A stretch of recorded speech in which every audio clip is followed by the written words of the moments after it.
BBA, BCA, BCom computer కోర్సులో 100% placement లభించే ఏకైక డిగ్రీ కాలేజ్ కూకట్పల్లిలోని i3 డిగ్రీ కాలేజ్ 8367215215.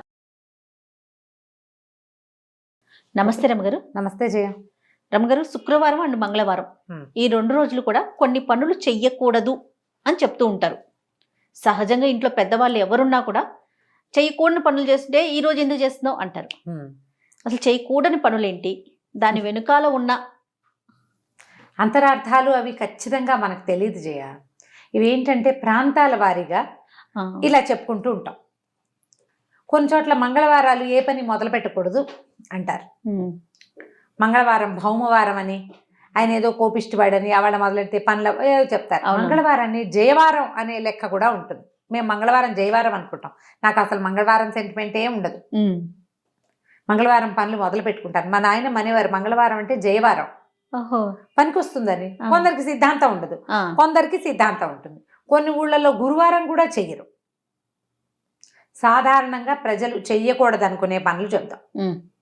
శుక్రవారం పెట్టుకుందాం. మొదట శుక్రవారం నాడు బూజులు దులుపకూడదు. పూజా మందిరాలు అవి శుభ్రం చేసి మన ఇంట్లో ఉన్న చెత్తని దాన్ని దీన్ని బయట పంపించేసేయకూడదు. పాత సామాన్లు పాత బట్టలు ఎవరికి ఇవ్వకూడదు. తర్వాత చేతికి గాజులు అవి ఉంటే తీయకూడదు. శుక్రవారం నాడు పసుపు కుంకుమ డబ్బాలు ఖాళీ చేయటం కానీ కింద పడిపోవటం కానీ అవ్వకూడదు. తర్వాత పువ్వులు అవి కూడా పారేయకూడదు. ఇప్పుడు మన గుమ్మాలకి పువ్వులు కట్టాం, గురువారం ఏదో పండగ, శుక్రవారం నాడు తీయకూడదు. అమ్మవారిని ఏదైనా బుధ గురువారాల్లో వినాయకుడిని కానీ అమ్మవారిని కానీ ఏదైనా పూజ చేసుకున్నాము, శుక్రవారం నాడు ఆ పీఠాన్ని కదపకూడదు. తర్వాత ఏమో ఆడపిల్లలు మన ఇంట్లో ఉన్న పిల్లల్ని పుట్టింటి నుంచి అత్తారింటికి పంపకూడదు. శుక్రవారం నాడు పంపకూడదు. ఇది సాధారణంగా చెప్పే విషయం ఏంటంటే లక్ష్మీదేవి శుక్రవారాన్ని ఆశ్రయించుకుని ఉంటుంది. శుక్రవారం లక్ష్మీప్రదమైన రోజు. అందుకని ఆ రోజు తలంటి కూడా పోసుకోకూడదు అంటారు. శుక్రవారం తలస్నానం చేయరు చాలామంది. మనకు మామూలుగా తలస్నానం అంటే బుధ శనివారాలే నియమం. శుక్రవారం నాడు పొద్దున్నే నెత్తికి నూనె రాసుకుని ఆ నూనె వదిలించుకోవటము చేస్తే లక్ష్మీదేవి వదిలి వెళ్ళిపోతుందని భావిస్తారు. లక్ష్మీదేవికి శిరోభారం వస్తుందట. మొన్న ఎవరో చెప్పారు గురువారం నాడు కూడా వాళ్ళ ప్రాంతంలో గురువారం తలస్నానం చేస్తే లక్ష్మీదేవికి తలనొప్పి వస్తుంది. ఇప్పుడు లక్ష్మి అంటే ఒక మాతృస్వరూపం, ఒక అమ్మవారు, ఒక దైవ స్వరూపం. ఆమెకి తలనొప్పి ఎందుకు వస్తుంది నేను తలంటి పోసుకుంటే అని అనిపిస్తుంటుంది కదా. ఈ లక్ష్మి అంటే అమ్మవారు స్వరూపంగా భావించకూడదు. లక్ష్మి అంటే అభివృద్ధి, వృద్ధి. దీన్ని పెంచాలే కానీ కడిగేసి తుడిచేసి దులిపేసి చేయకూడదు.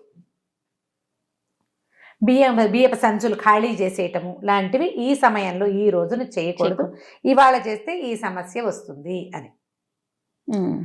ఆడపిల్లల్ని పంపించరు, అత్తారేళ్ళకి పంపించరు, పుట్టేళ్ళకి పంపించరు. ఒకవేళ ఆ రోజు వెళ్ళాల్సి వస్తే ముందు రోజు పంపించేస్తారు, లేదా మర్నాడు పొద్దున పెట్టుకుంటారు. కానీ శుక్రవారం నాడు వెళ్ళొద్దు అంటారు. అలా వెళ్ళిపోతే వాళ్ళ వెనకాల ఈ ఇంటి తాలూకు అభివృద్ధి నడిచెళ్ళిపోతుందని నమ్మకం. ఇది ఇవాళది నిన్నటిది కాదు, కొన్ని వందల సంవత్సరాలుగా మన ప్రాంతాల్లో నమ్ముతున్నవి. ఇలా అయ్యిందా అవలేదంటే ఎవరికి వాళ్ళ ప్రూఫ్ తీసుకోవాలి, అంతే కదా. ఇప్పుడు పోరి మనమే నేనే నమ్మను, నేనేదో బూజులు దులిపాను శుక్రవారం నాడు, మా ఇంట్లో అందరు అన్నారు, ఎవరో ఒకళ్ళిద్దరు అన్నారు, ఆ గడిది గుడ్డు నేనే నమ్మనని చెప్పాను. ఆ సాయంకాలం ఏ చెవి దుద్దో ఎక్కడో పడిపోయింది. నువ్వేం చేస్తావు? ఖచ్చితంగా నమ్ముతావు, నేను దులిపాను కాబట్టి ఇలా జరిగిందని భావించేస్తావు. లేదా ఇంకొంతమంది ఏంటంటే నువ్వు అన్నీ ఇలాగేంటో నీ వల్లే పోయిందంటారు. నా వల్ల పోలా, నువ్వు చేయటం వల్ల పోయిందంటాం. మళ్ళీ చేసేటప్పుడు ఆ కించగా ఉంటుంది లోపల మనకి. అమ్మో 2 నెలల క్రితం శుక్రవారం నాడు ఇల్లు దులిపితే చెవికమ్మ పోయింది, ఎంత కాదన్నా ఈ రోజుల్లో 10,000 రూపాయల వస్తువు, అంతేగా 10,000 ఏందే వస్తుందా చెవికమ్మ? రాదు. డబ్బు నష్టం కదా. దాన్ని మనం పూడ్చుకోవడానికి ఏం చేస్తాం? జాగ్రత్త, నెక్స్ట్ టైం చేయకుండా ఉంటాం, అంతే. అది మనకి అలవాటుగాను కొంతకాలానికి ఆచారంగాను పరిణమించేస్తుంది, అంతే కదా. ఇదే రకంగా మన ముందు కాలాల్లో జరిగి ఉండవచ్చు. అయితే దీనికి సైంటిఫిక్ రీజన్ లేదా ఏమనాలి, జ్యోతిష్యపరమైంది అలాంటిది ఏదైనా ఒకటి కావాలి అంటే మామూలుగా మనకి వారాలు ఉన్నాయి. ఆదివారం నుంచి శనివారం దాకా, ఆది సోమ మంగళ బుధ గురు శుక్రవారాలు, శుక్ర శని. వీటిలలో ఏంటంటే ఒక్కొక్క రోజుకి ఒక్కొక్క అధిపతి ఉంటాడు గ్రహాల రీత్యా. ఈ శుక్రవారము శుక్రుడు. దీనికి ఈ శుక్రగ్రహానికి మనం ఏం చేయాలి? ఏదైనా పూజించాలి. ఏదైనా తెచ్చుకోవాలి. ఉమ్. ఆయనకి ఇష్టం అనమాట. పూజిస్తే పూజ అభివృద్ధి చెందుతుంది, ఏదైనా తెచ్చుకుంటే అభివృద్ధి చెందుతుంది. ఇచ్చినా పడేసినా దొరకదు మళ్ళీ, అవి రిపీటెడ్గా అవుతాయని చెప్తారు. ఓహో. ఆ గ్రహం తాలూకు ఇది ఉన్నప్పుడు ఆయన ప్రభావంలో మనం చేసిన పని ఏదైనా ఇబ్బడి ముబ్బడిగా అవుతుంది. ఇల్లంతా దులిపేసి చెత్త అంతా బయటపారేసావు, ఎప్పుడు నీ ఇంట్లో నుంచి బయటికే పోతూ ఉంటుంది.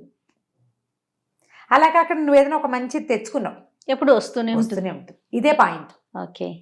గ్రహాలను అనుసరించి ఈ విధానాన్ని అవలంబించేవాడు. మరి మంగళవారం ఏంటి రమ్మగారు? మంగళవారం కూడా ఇంచుమించుగా ఇలాంటిదే. మంగళవారము కుజుడు భూ సంబంధం, ఆయన భూమి పుత్రుడు. అవును. ఆయన కూడా ఏంటంటే ఆయన కొంచెం కోపిష్టివాడు, ఎర్రటివాడు, ఎర్రగా ఉంటాడు.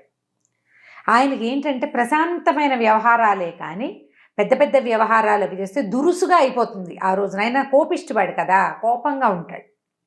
అందుకని కొన్ని ప్రాంతాల్లో ఈ మంగళవారాన్ని ఇట్లా నమ్ముతారనమాట. వాళ్ళు ఏదో మొదలు పెడితే తొందరపాటు పని కింద పరిణమించవచ్చు, అందుకు ఆ రోజు మొదలు పెట్టిపోకండి పనులు అంటారు. ఈ మంగళ శుక్రవారాల్లో హెయిర్ కట్ చేసుకోరు, గోళ్ళు తీయరు. మగవాళ్ళు హెయిర్ కట్, ఆడవాళ్ళు ఏముంది హెయిర్ కట్లు అనకూడదు కదా, క్షవరం చేయించుకోవటం, గడ్డం గీసుకోకుండా ఉండటం. గోల్డ్ ఎందుకంటే ఈ కట్ చేసేటప్పుడు ఏదైనా ప్రమాదం సంభవించే అవకాశాలు ఉన్నాయి కాబట్టి గోల్డ్ కత్తిరిస్తూ వేలు కదా కోసుకోవచ్చు. ఆ గోల్డ్ అక్కడ ఇక్కడ పడేసేయచ్చు ఇంట్లో.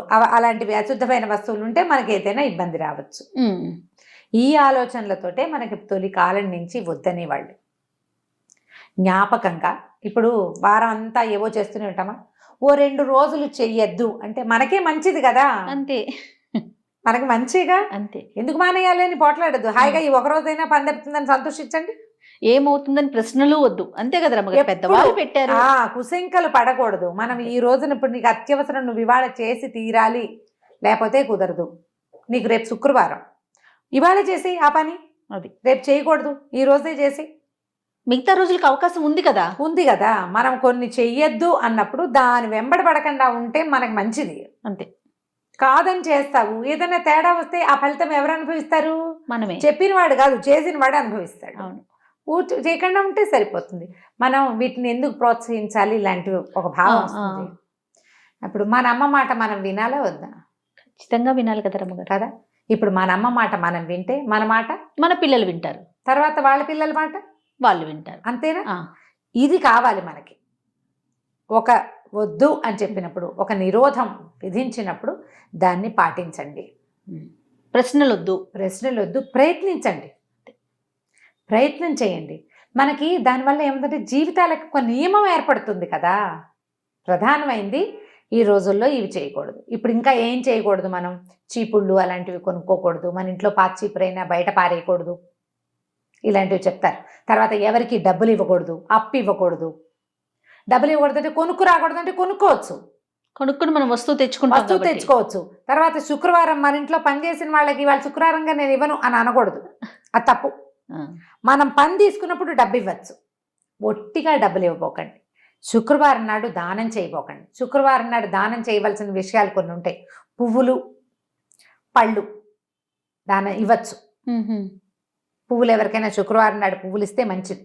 ఓకే. మన ఇంటికి ఒక ముత్తైదు వస్తే ఆమెకు బొట్టు పెట్టి, వాళ్ళు శుక్రవారంగా తాంబూలం ఇవ్వకూడదేమో అని అనుకోవద్దు. బొట్టు పెట్టి తాంబూలం వస్తే లక్ష్మీదేవికి బొట్టు పెట్టి తాంబూలం ఇచ్చినట్టు. ఆ రోజున మన ఇంటికి వచ్చిన అతిథి అభ్యాగతులు లక్ష్మీ అంశగా భావించాలి. వాళ్ళకి చెయ్యొచ్చు, వాళ్ళకేం తప్పలేదు. ఉచితార్థం ఇవ్వద్దు. అనవసరమైన ఖర్చులు మానేయటానికి మంగళ శుక్రవారాలు 2 రోజులు ఖర్చు చేసినట్టున్నారు. అంతే, పెద్దవాళ్ళు అలా పెట్టారు. అంతే. ఇప్పుడు ఒక వస్తువు అర్జెంటుగా కావాలి, ఈ పూటకి మానేస్తే ఈ ఖర్చు ఈ రోజుకి మాంతావు, రేపటికి దాని అవసరం కూడా రాకపోవచ్చు. ఆలోచించండి, చాలా సార్లు అట్లా అవుతుంది. అవును రమ్మగారు కదా. అవునవును. ఇది ఆలోచించి చేయండి తప్పకుండా. పైగా హెయిర్ కట్ వద్దంటే మంగళకి ఆ వారంలో ఒక రోజు సెలవు, హాయిగా. మంగళ శుక్రవారాలు చేయకూడదు, ఆ 2 రోజులు అతను రెస్ట్ తీసుకుంటాడు. ఇప్పటికీ మనం అదే చూస్తాం కదా, పార్లర్స్ కానీ అన్ని చోట్ల కూడా మంగళవారం సెలవు తీసుకుంటారు కదా. మంగళవారాలు సెలవు. శుక్రవారం నియమం ఉంటే అది కూడా మంచిదే, వాళ్ళకి సెలవు కావాలి కదా. ఇలా ఆలోచించండి. ఏదైనా ఒక పాత పద్ధతిని బాగా జస్టిఫికేషన్ మనం చెప్పుకోలేకపోతాం, వద్దన్నారు మానేస్తే సరిపోతుంది. వీటిని మూఢ నమ్మకాల కింద పరిగణించకూడదు అనిపిస్తుంది నాకైతే కదా రమ్మగారు. మూఢనమ్మకానికి ఏముంది అందులో, చేస్తే చెయ్యి లేకపోతే లేదు. అది నీ పళ్ళు రాస్తే నీకే బుద్ధి వస్తుంది. క్రాష్, ఇవన్నీ మూఢనమ్మకం ఇలాంటివి వద్దు. అనవసరం, ఇంకా అట్లా వెళ్ళిపోవాలి అంతే మనం. రైట్ రమ్మ గారు, థ్యాంక్ యూ, నమస్తే. నమస్తే చెయ్యి.